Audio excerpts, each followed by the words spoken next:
Here we go. Welcome in, everybody. Thursday morning, a beautiful, beautiful day. Can't say that too much because probably down the road there's a day or two coming up that we won't be able to say that. But right now, it is absolutely gorgeous. Rose and Ben on the radio this morning. Rose, how are you? Hey, I'm great. It's a great day to be alive in Alva, Oklahoma. It is. It is to live and work and play and raise kids and wash it Exactly. in Alva, Oklahoma, and the surrounding area. It's just beautiful. Everybody that owns a mower is busy. Well, I don't ever remember it being this green ever. I don't, And I don't ever remember we're not having very many days of 110. It's really been a fantastic summer. without a doubt.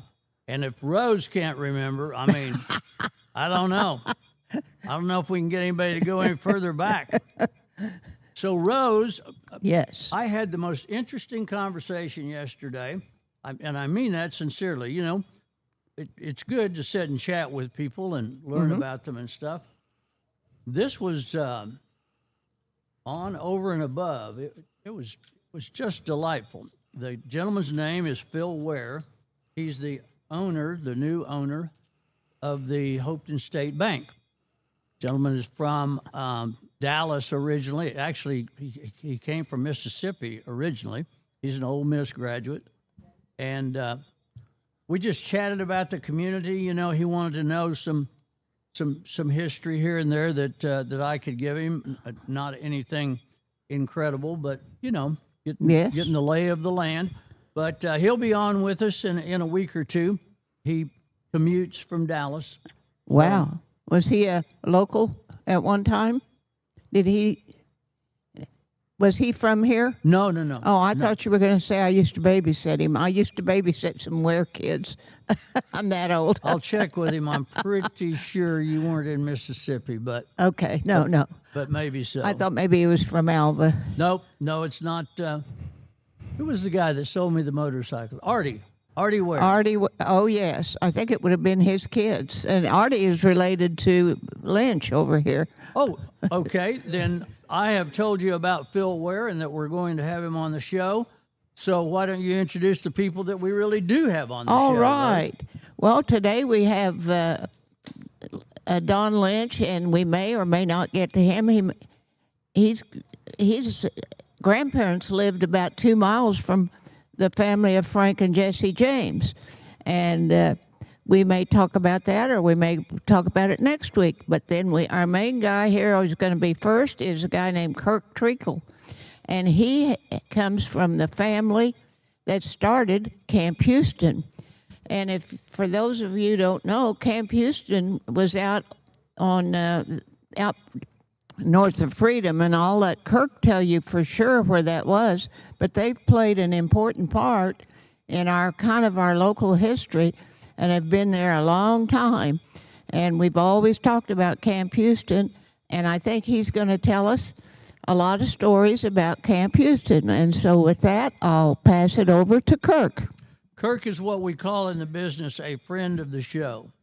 Kirk will occasionally critique me by text and say, do this or do that, and I do it as quickly as I possibly can. I wondered if you knew who was doing that.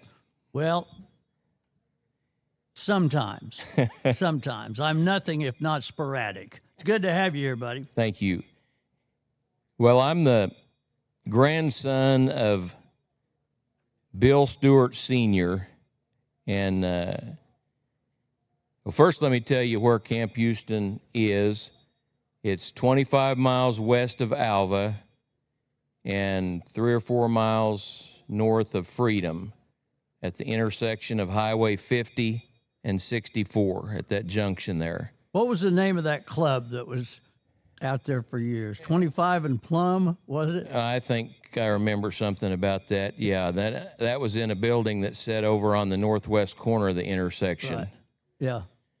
And never was there, but drove by it quite a bit and knew what it was. But my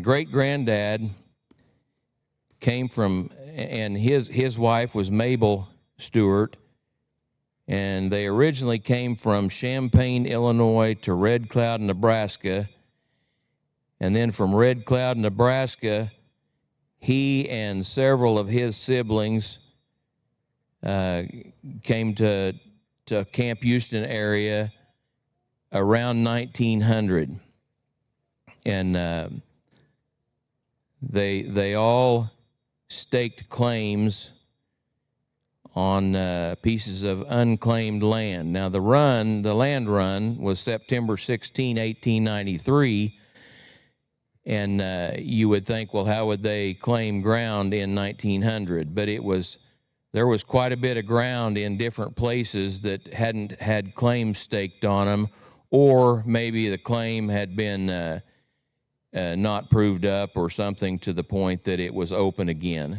And so he originally staked a claim north of Camp Houston, and while they lived about a half a mile north of the Camp Houston store location, which the original Camp Houston store was on the southeast corner of the intersection. It was across the road east of Highway 50 from the current store. And we'll get to what happened to change that here in a few minutes. But I want to tell about what highlighted or what caused them to become interested and build the store where it was. See, they lived just a half a mile north, and there was many times that tramps, hitchhikers stopped to ask for something to eat, and they fed them and gave them a place to sleep. And when they left, they would send them on their way with some change. And some of this I'm getting from newspaper article from a Freedom paper that was printed about Bill Stewart Sr. and Camp Houston. But one thing it says here, it said it was in 1926 when their son, Little Bill, was 7 years old, they decided to build a store and service station. Well, there's some discrepancy there because he was 7 years old in 1921. He was born on April 29th. This is Little Bill, was born April 29th, 1914. So he would have been 7 years old in 1921. And I think 1921, late teens or early 20s, more fits the date that the original Camp Houston store and repair station was built.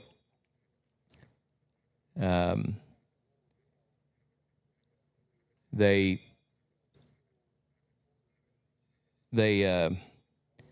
purchased a building in Old Freedom from Dinky Vincent, and to start this, and I don't have any record of when they purchased this, but they moved that building into the location, and it was the first part of Camp Houston. And Okay, now Old Freedom was north of Camp Houston. It's where the cemetery is. Is that what you're calling Old Freedom? When the railroad came through, then they moved to where Freedom is now. So Old Freedom was up there by the cemetery. yes, that's where they moved the building from, the Old Freedom location. And I'm going to probably refer to a box of pictures more than once, but I have 3 pictures here in front of us of Camp Houston Station, and I think these pictures are probably, the 2 outside pictures are probably 1928 or 29, and then the middle picture is in the early 40s because that's my mother in the middle, and she was born in 38. But that box of pictures has a picture of a Rumley tractor pulling an old building, and I'd like to have printed that off and brought it in. I'd like for you to see it sometime, but okay. I think it's probably the actual first piece of the station that they brought from Old Freedom, this one that they refer to that they bought from Dinky Vincent. And I think that was the start. And I think they probably went ahead and constructed the rest of the business around that pretty quickly. But it says the front of their new business, let's see here, Dinky Vincent, the building was purchased from Dinky Vincent at Old Freedom, and it was to be the front of their new business, and they built the back on it new. The roads were dirt on the front and along the west side of the station.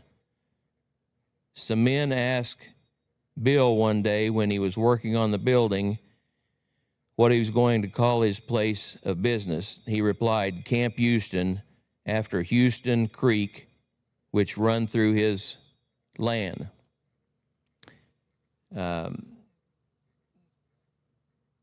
They built a counter with stools and 2 tables at the east side of their store next to the living quarters where Mabel served home-cooked meals. There were still hitchhikers or people who did not have money or food, and the stewards still continued to feed them free of charge. They could not turn anyone away. They built 8 cabins below the store in a beautiful setting of trees. Each cabin was furnished and had a Topsy wood stove. There were also picnic tables and an ice house. Area people came to Camp Houston to haul water, which they had to pump from a pitcher pump outside the station. When transient buses started their routes through this part of the country, and that's why I asked you a while ago when you mentioned being there, if you might have been there to ride a bus, but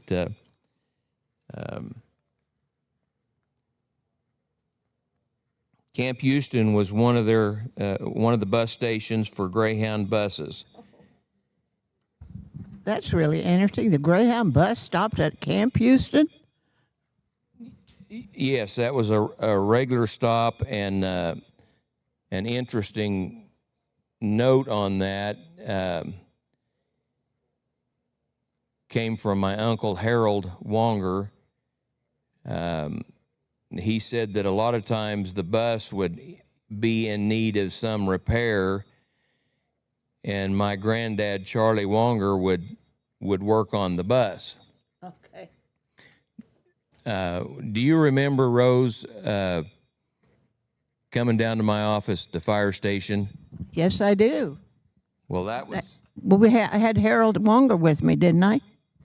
Yes, I had that box of pictures all laid out on a big table, and I had Harold Wonger and Sam and Simon Stewart there. Brothers.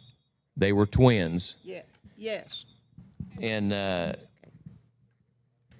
Sam and Simon was born in December of 32, and Harold was born in January of 33. So those 3 guys were all pretty close to the same age and had a lot of memories to share about Camp Houston. And Harold mentioned at that time that Charlie worked on the bus quite often when it needed work. But the article goes on to say, travelers and strangers were always made to feel welcome, and no doubt left with a feeling that it was so nice to meet just plain country folk who did unto others as they would have them do unto them. And I remember at that time, Rose, you were interested in who all ran Camp Houston. Yes. And I think you were taking some notes on a yellow pad, if I remember. That was in 2013, and you were 78 years old at that time. Does that seem possible? Let's do the math on that. Now, Rose, you were there at the land run in 1893, so let's see now. Oh, my goodness. Our guest this morning, well, we have 2 of them. Haven't brought the second one in yet, but Mr. Treacle is talking to us about Camp Houston. We'll pause for just a moment to try to pay a couple of bills. I did receive my first text of the day. If you have information to give or criticism, well, information. My text is 405-219-1800, and this one says the club that you're talking about was named 25 and Plum because it was 25 miles from Alva and Plum in the middle of nowhere. We'll be back right after this word. It's Rose and Ben on KALV. Alva State Bank and Trust Company, older than Oklahoma, big enough to serve you and small enough to know you. We love to give back to our customers. Did you know Alva State Bank offers a great rewards checking account program? That's right. You can earn cash back or high interest with our Kasasa accounts. We will even refund you up to $25 in ATM fees. How do I qualify? It's simple. Just swipe your debit card 12 times, sign up for online statements, and have one ACH credit or debit post to your account. Can I do it online? Yes. Just visit our website at www.alvastatebank.com to see if our Kasasa Rewards program is right for you. We make banking easy. Whether you're at home, the office, or in your car, our online or mobile banking options help you juggle busy schedules and financial needs. We plant roots where others have branches. Equal Housing Lender, member FDIC.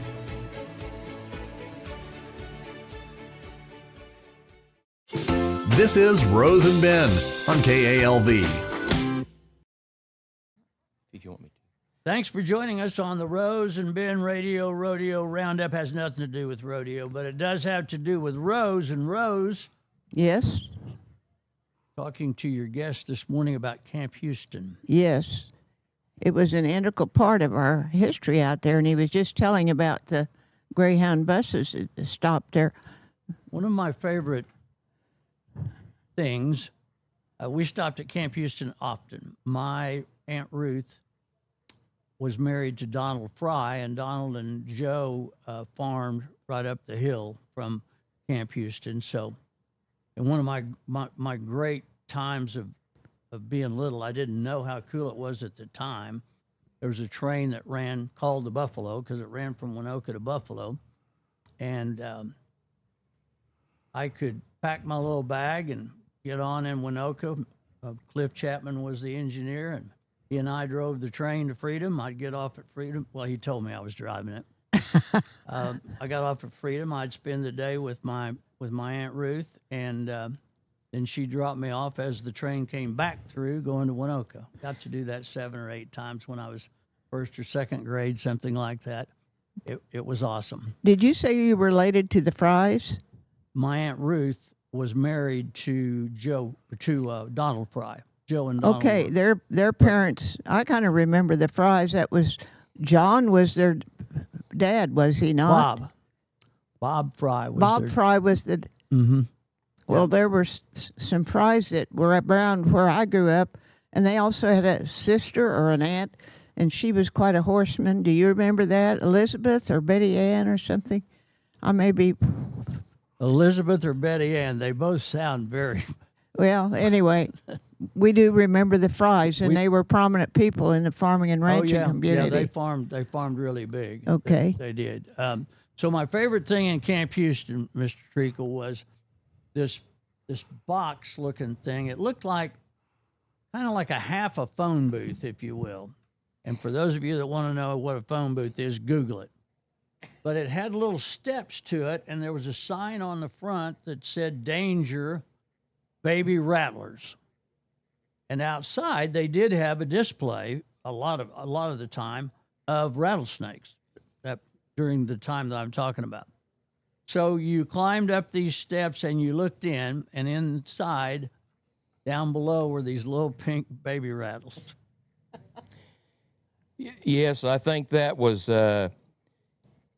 Do you remember about what year that was, or what? Yeah, I could get in there pretty close. Let me see. 56, 57, 58, along in there. I think Ray and Shirley King was responsible for that. I have a list here. Rose had asked me who all had ran or owned Camp Houston. Before I start on that, though, let me Let me wish my uncle Larry Treacle a happy 87th birthday. Today is his birthday, and I think he might be listening via Facebook from, he'd be in San Augustine, Texas. He's my dad's brother, and we visit quite often, and I was going to call him this morning and wish him a happy birthday, and instead I decided to do it here.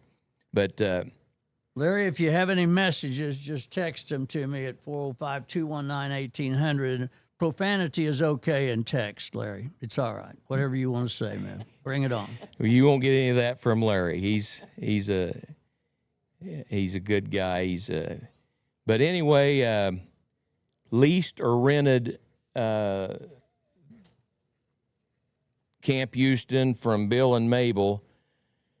The list I have partially comes from that newspaper article, and part of it comes from my Uncle Harold, my Uncle Harold and Sam and Simon Stewart that day we visited in the office. Okay. Charlie Rackley, Jim Ewell, which Jim Ewell was a great uncle of mine. His wife was Bill and Mabel's daughter, my grandmother's sister. Clarence Knox, Charlie Mount, Abby Corneely. How would you pronounce that? Harry Motory. Yes. Bing McAllister, Claude McAllister, Russell McAllister, and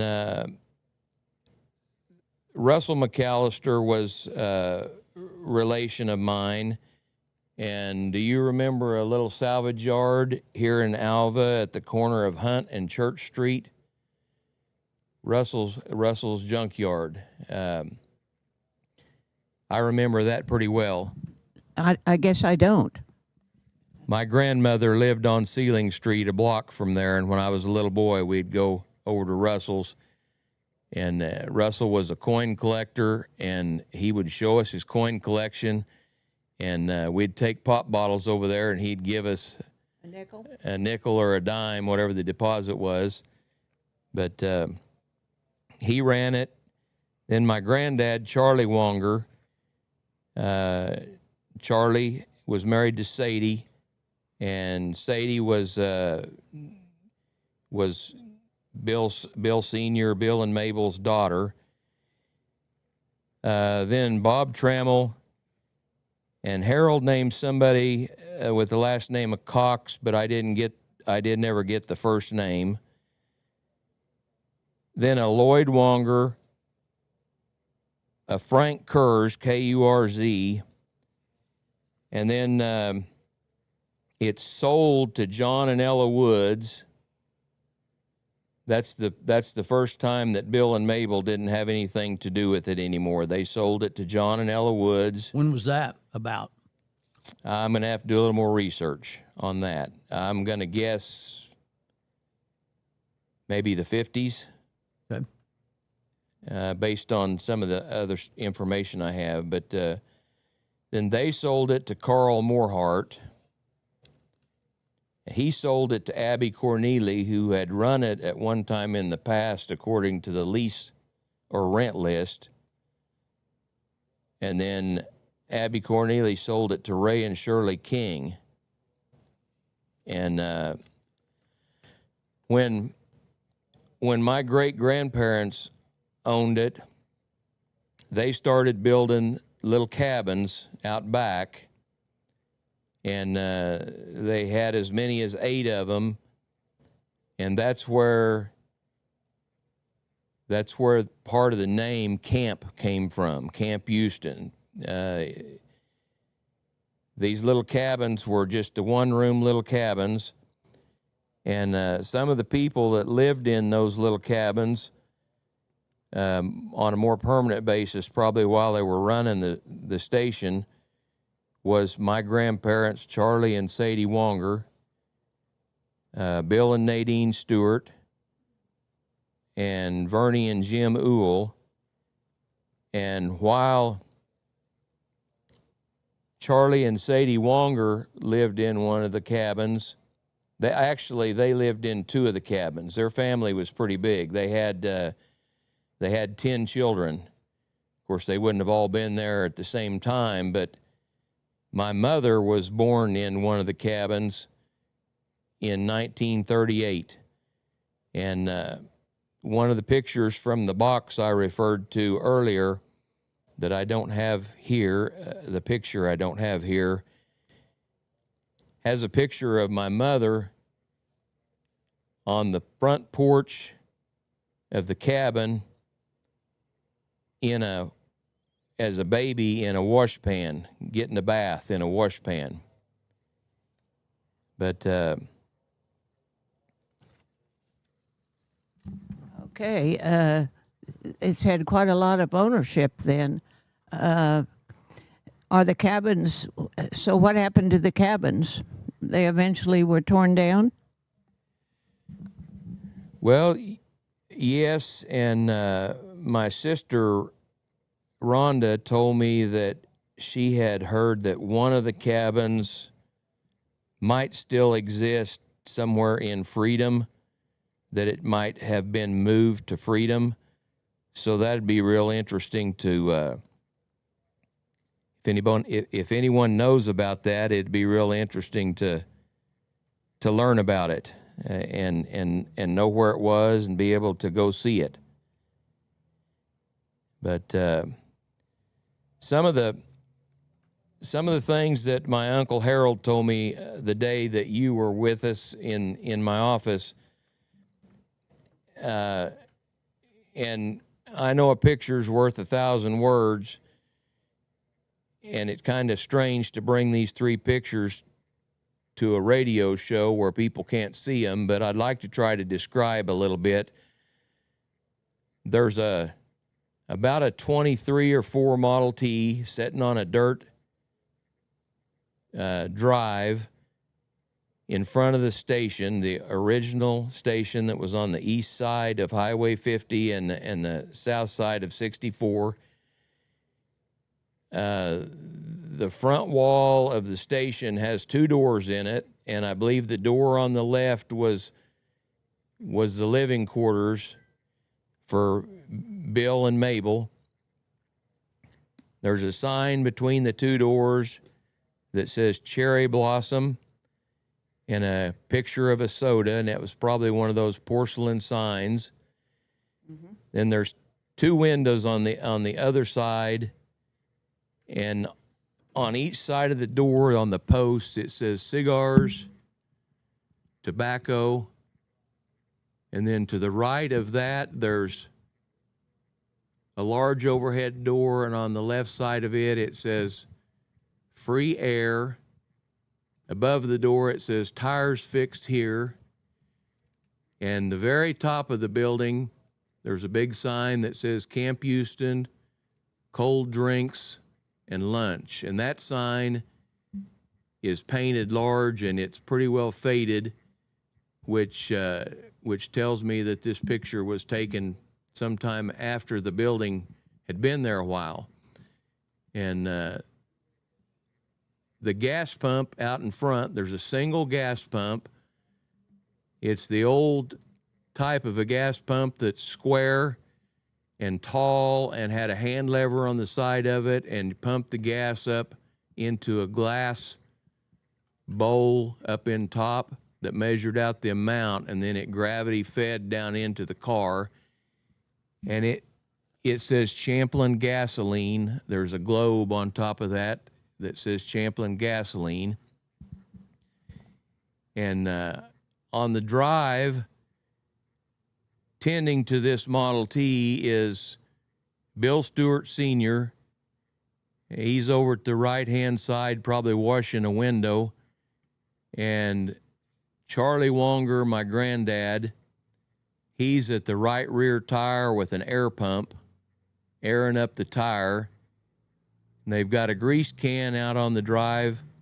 And then little Bill, he's probably 7 to 10 years old, and he's he's hanging onto the hose that's coming out of the gas pump, looking toward the camera. And these pictures was in my grandmother's possession. When she passed away, they went to my Aunt Faye. And when she passed away, my cousin Keith asked me if I'd like to come and get the box of pictures. And I did, and I was very surprised to find that they were all from this time frame. And very interesting box of pictures. I'm sure they were. Okay, so do you? What year did your family really get out of completely away at Camp Houston? Do you have any idea? Well, I do. I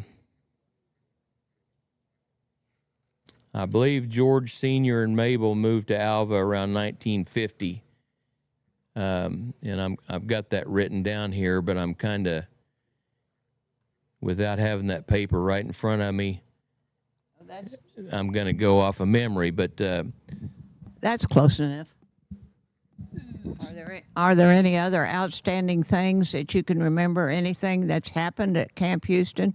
Did they have any festivals? Or I keep thinking there was an Indian camp across from it, but I'm not sure if anybody remembers or recalls at one time if there was a camp of Indians that were camped across.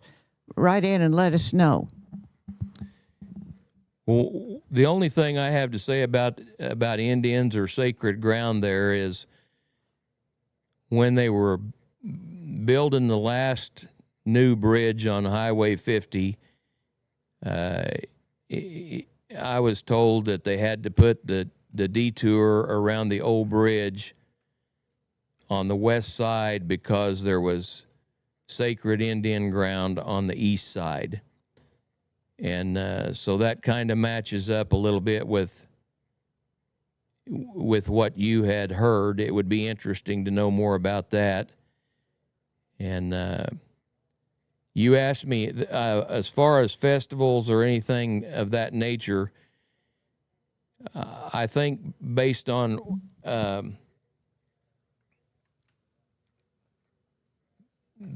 what I have, there was a lot of hard work and good memories and good times.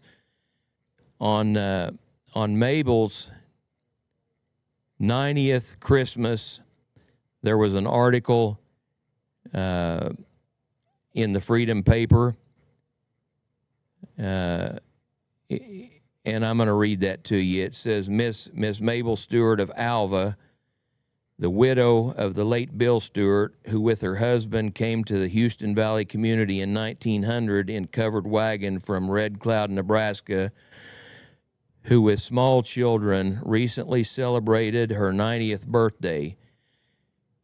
She spent quite a Christmas with 4 of her 6 children present.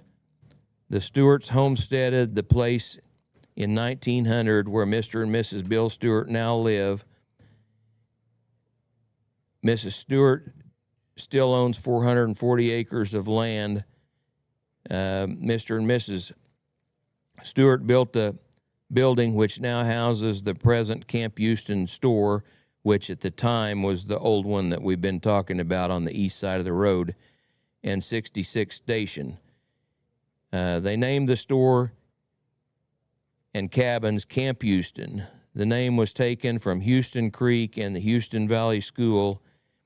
In its early days, the Stewarts had a number of rental cabins and tourists at the site.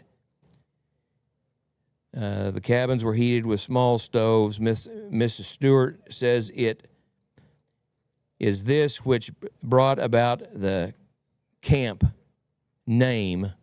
Some years ago, they sold the Camp Houston site. And you got to keep in mind this is written a long time ago, but after Mr. Stewart suffered a disabling stroke, the Stewarts moved first to Freedom, then in 1955 to Alva. And but you'd ask about memorable things, and Uncle Harold told about he has firsthand account of being there. I remember the old station and the building, but I don't ever think I was in it. But Uncle Harold said that Charlie Wonger, my granddad, had a blacksmith shop in there, and there was a line shaft up overhead that was driven by a combine motor, and it had a trip hammer and a drill, and of course he had a forge and all the setup for a blacksmith. And when my grandmother Sadie passed away, my granddad Charlie was already gone, and she asked me if there was anything. She asked all of us grandkids and kids after her kids got, you know, kind of what they wanted, if there was anything we wanted. And I found a auto repair manual that belonged to Charlie. It said Charlie Augustus Wonger inside the cover, and it says Freedom, Oklahoma, 1923. And I'm sure that would have been from the time he was working there in that station. I would imagine so. Rose, let's pay a bill here. Okay. We're Rose and Ben's guest this morning so far is Mr. Treacle, talking about Camp Houston, 25 miles west of Alva. We'll pause now and be right back. Okay. It's Rose and Ben on KALV. Let's talk about your future. Are you looking for a career change or possibly training in computers, health careers, automotive, cosmetology, digital design, electrical trades, welding, or biomedical sciences? At Northwest Technology Center, we offer these programs for adults, high school, and homeschool students from Alene Clio, Alva, Canton, Cherokee, Fairview, Freedom, Ringwood, and Winoka. Call to enroll today at 580-327-0344 in Alva or 580-227-3708 in Fairview. Northwest Technology Center is preparing students for success in education, careers, and life. This is Rose and Ben on KALV. Rose and Ben on the radio on a beautiful Thursday morning. I'll be this evening, 6-ish, I think, at the bonfire in Winoka to get ready for homecoming and Railroaders football on KALV tomorrow evening. That's a 7 o'clock kickoff. Sharon Mutual in Winoka. Rose, what you got now? We're still going to finish off here with Kirk Treacle, my guest, telling about an integral part of history here around Freedom called Camp Houston. And I did forget to tell that Kirk is the what was your title, fire chief? I retired from the Alva Fire Department as a fire chief. Go ahead. I started as a volunteer, was volunteer for 9 years, got on full-time in 95, and assistant chief in 06 and chief in 2007 till I retired in 2020. And Kirk is my neighbor, and his dad built all the houses out there at the Votech with his class, his Votech class. They built the house that I live in, and I think about every other house out there. Did he not? Yes, and why you mentioned that, Dad took pictures. He was a carpentry teacher in Winoka, Oklahoma, from about 66, and I got to be careful because I one time got my years mixed up and got schooled right quick that he was not there in 65. I believe it was 66 that he was there first.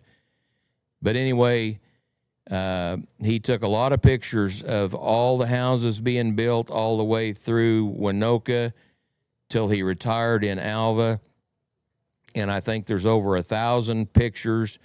That last winter or the winter before last, I converted them from 8mm slides to digital, and I grouped them in years, and I put them on Facebook and made a page called Landis Treacle Carpentry Instructor Winoka and Alva. So I'd like for anyone that wants to see those pictures, interested in them, you go to that page and you make a request. I'll add you on there, and you can look at those. But there are a lot of pictures there. Couple more things I want to tell you about Camp Houston. My Aunt Vernie had a wreck right near Camp Houston. It was about 11 o'clock at night, and Charlie was running the station, but he was asleep in one of the cabins. And one of the other family members came to his door and woke him up and said, "Charlie, Vernie's been in a bad wreck, and you need to help." And he got pry bars and crowbars and went and helped get her out of the car. And I think I remember hearing it was a 34 Ford that she was driving, but they didn't think she was going to live. It broke both of her legs in multiple places, and she did live. She was stiff-kneed. She couldn't bend her knees after that, but she lived to tell about a lot of things also. But another quick thing I want to tell about, Charlie was working in the blacksmith shop one night late, and there'd been a big rain, and Houston Creek didn't have a bridge. It just had a low water crossing, and whenever it flooded, it was dangerous to try to cross. And Charlie would watch down the road, and as automobiles approached that, he hoped when they approached it from the other side that they would stop and not try to cross. And one night he saw a pickup coming, and it paused for a minute and then tried to cross, and the high water washed it off and into the creek.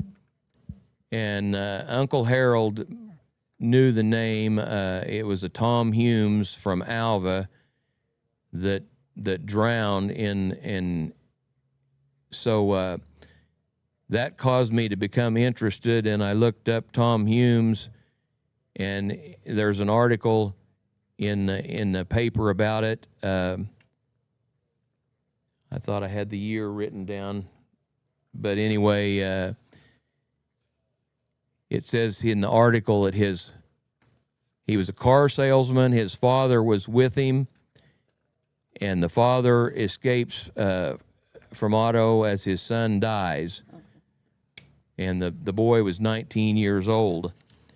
And then similar incidents through the years occurred where Charlie would see people get in trouble in that creek and rescue him. And Russell McAllister and his family was one of the ones that Charlie went down there and saved with a rope.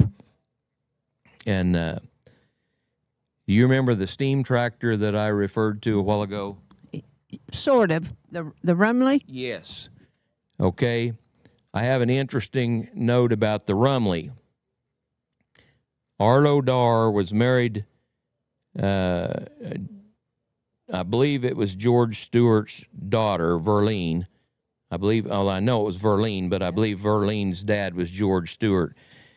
And George told Arlo that I assume around the World War II time when scrap iron was hard to come by, that they drove that Rumley tractor to Alva and sold it for scrap iron. Oh my. what did the Rumley look like? Do you remember? Rose, never saw a Rumley in my life. Well, Did you? no, but You didn't? I've just heard of Rumleys. You have? Yeah. What do you think they look like? They probably weren't green.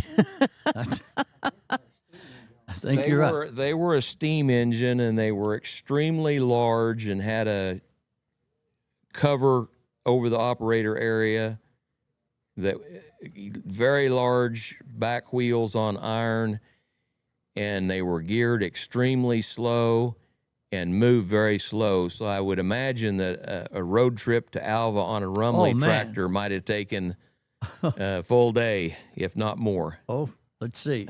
25 miles at 2 miles an hour. Figure that, Rose.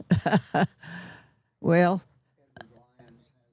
So we are coming to the close. We're not there yet, so don't go away, but we're coming to it. We're going to take one more break. That's what we're going to do. And we'll be right back with Rose and Ben on the radio. Stay right here. You're listening to Rose and Ben on KALV.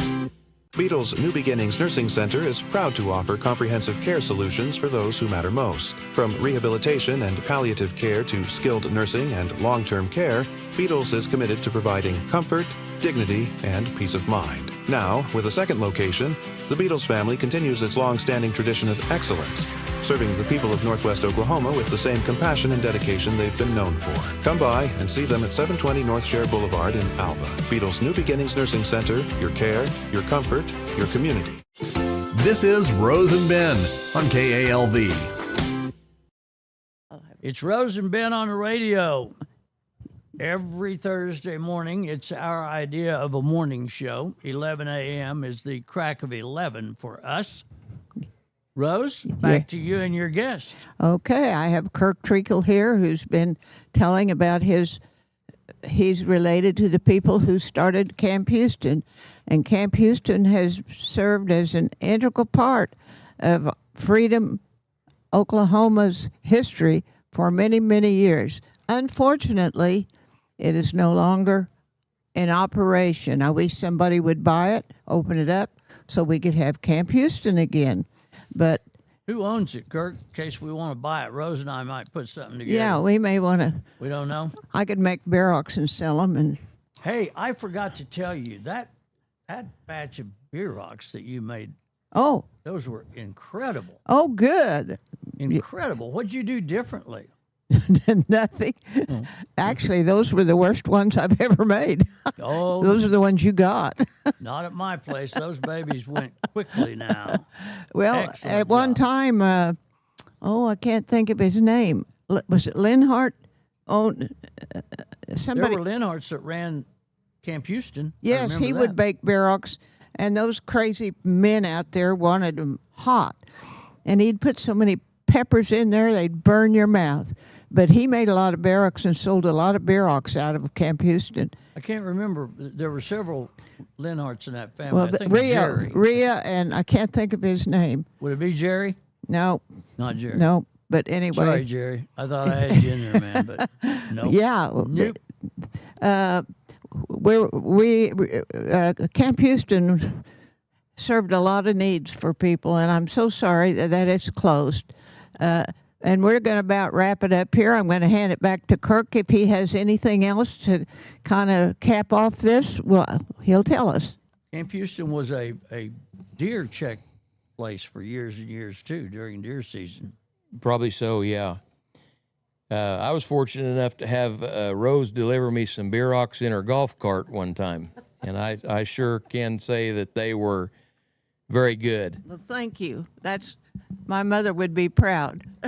So what I have to wrap it up with is two of the last newspaper articles that my sister Rhonda Fields had come across, and in the Freedom paper they had a little section called the Knot Hole, and it just had tidbits of information in it. In October 27th, 1927, it says W.M. Stewart took out material this week for another cozy cottage at his tourist camp at Camp Houston, 3 miles north of Freedom. This will make 2 cottages at the camp, and Mr. Stewart tells us that he expects to keep building them so we'll have enough to accommodate many travelers that stop at the camp during the summer season. And then August 16th, 1928, the knothole says W.M. Stewart hauled out material Tuesday for 2 more cozy cottages for Camp Houston. The camp is becoming well known that it is almost impossible to accommodate the increasing trade. Mr. Stewart says he intends to build several more cottages. Oh man, those are the little camps you were talking about. Yes. Oh my goodness, there hasn't anybody verified for sure that one of them's in Freedom. Nobody's written in, Benny. Okay, that's really kind of makes me sad to know what a little thriving little place that was. Come on, Rose, don't get sad. This is a happy show. Well, happy. Just think. Don't get sad. How neat that was at one time, that little store sitting right there on the corner of nowhere, and what a thriving business. True.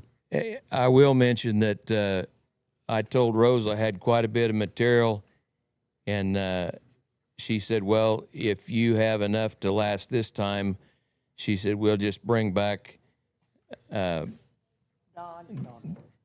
Dawn for a whole hour next week. Dawn says no. But here's Dawn. I came through Camp Houston the first time in 1939 in September. One story I remember about it was in 1959. We were at the farm cleaning it out, and late in the afternoon we went down to Camp Houston to have a drink. It was cool or hot, and I went out back and I saw this sign that said Baby Rattlers, and I walked over there and looked in, and sure enough there was a bunch of rattlesnakes in there. I could still hear in those days, so consequently I listened to them, and then I went back to the farm. We didn't have lights out there in those days, and I came out to the outhouse about midnight and went by the cellar and heard a rattlesnake. And I jumped up in the air and I called the wife and said, bring my pistol and a flashlight, and I killed that rattlesnake. Next morning, went out and looked, and I had killed a king snake. Harry Lyons, who you might know, Harry went all over Woods County and told him I'd killed a king snake instead of a rattlesnake. Just kind of a funny story from Camp Houston. Thank you. Don, thank you for joining us. And Mr. Treacle, thank you. Rose, thanks for coming on in. The Rose and Ben show would not be, well, it'd be pitiful. Thanks for everybody joining us this morning. And enjoy a beautiful day in Northwest Oklahoma. Man, it is gorgeous today. It is gorgeous. And thank you, Kirk, for the history lesson, for this important piece of a landmark. As I say, it's too bad it's gone. Who knows? Maybe it'll come back. And join us next week. We have more. Don's going to tell about his family. They live 2 miles from Frank and Jesse James. So we'll see you next week. That's it. That's it. That's it. Wave a goodbye. Bye.